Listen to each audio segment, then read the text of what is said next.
So we're talking about culture again, and again, we kind of want to get across that, yes, it is all very much reliant upon the system, the new system and the new process, but we keep talking, or myself and Jeff most certainly keep talking about culture. We're asking you to change your culture, yes we are, but it actually isn't all about you, because actually, for us to Gondola, we're asking them to change their own culture internally.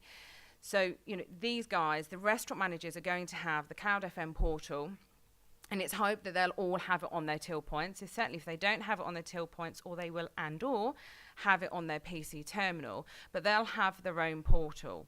So now when they're logging a job, again, without the need for calling a help desk for every single task, they actually log on to the Cloudfm portal and log their own task. So we've set it up, as easily as we possibly can. And again, we've done this for yourselves as well, for suppliers, so that when you log on, there's an ease of use, there's an ease of navigation. So the restaurants just quite simply log on, go through a simple series of, say, 3 steps to log the task for the correct job that they're looking for. They're also able to, and again, this is just about giving you visibility to what they have visibility to.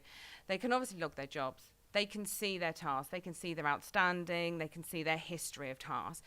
They can see their certification. So, David, their fire extinguishers and their certificates to confirm it, you'll be uploading. And actually, the certificates will be there visible for them. So that's going to make Rebecca happy for health and safety, because she'll know that the restaurants have actually got them there and then as they happen.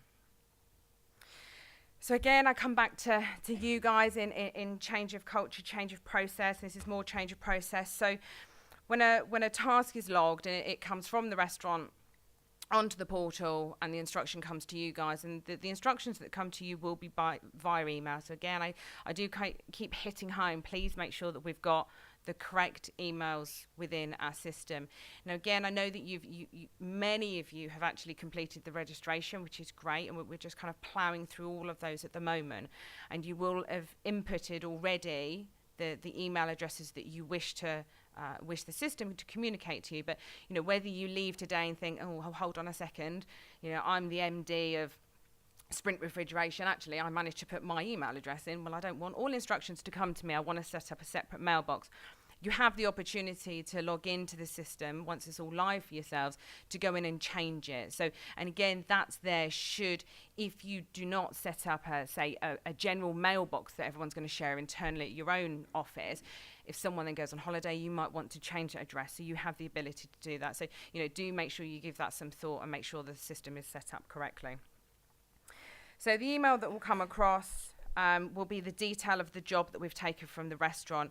And yes, we do have some manual intervention here, because we do have a help desk at Cloudfm. So as we see the instructions going through, and we might see some key information that hasn't been included on that particular job, it may be that we do actually make a phone call to the restaurant. We do make sure that we capture all the additional information to get it on the detail for you guys. But you guys will then get it warts and all, so you'll actually see what the restaurant has asked for. So again, it's not somebody having to interpret it in the first instance and then changing it slightly and leaving out a key piece of information. Within the email as well, there will be an accept button. Now, so we're not suggesting, okay, you receive the email for the instruction, then you have to log on to the system. We're not actually saying that.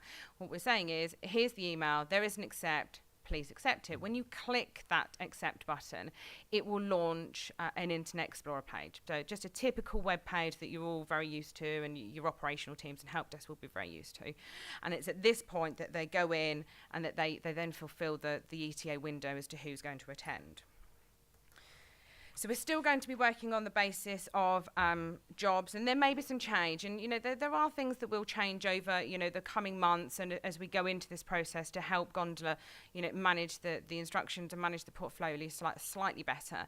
But, we are working on the 4-hour and 24-hour response times that you're all very used to, and I'm sure you love very much. So we're still going to be using that theory.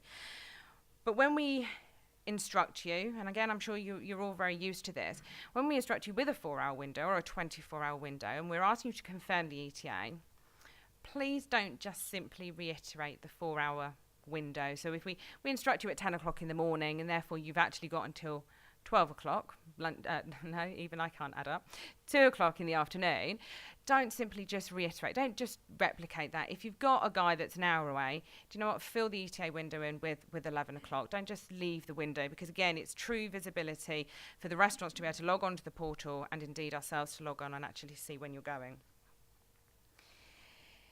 In addition to populating the information with the ETA, you also give you the opportunity to put the engineer's name in. Now, there is an ability to, you don't have to put the engineer's name, because we appreciate you might be juggling with a couple of engineers to see where, the quickest attendance is. However, with the QR code that you'll find in your pack, that we're asking you to pre-register, that I've already gone through, we will know all your engineers' names. And actually, when you log on and you put, okay, ETA 11 o'clock, you can go into the engineer section and it will populate the list of engineers that you've actually got.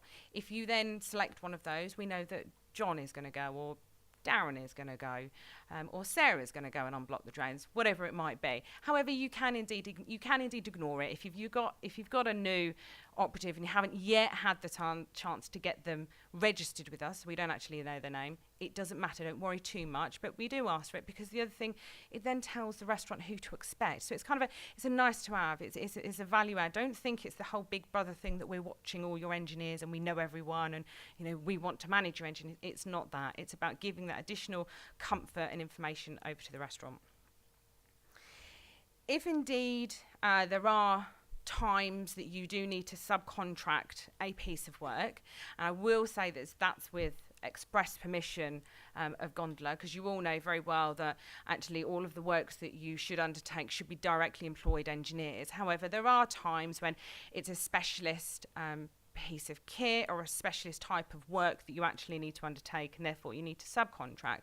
You have the ability to also populate the information with your subcontractor name.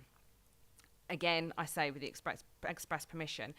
To make life easier for you, and again, we're trying to help you here as well, so that your team don't then have to replicate all the information in the task email, the instruction that we've sent you.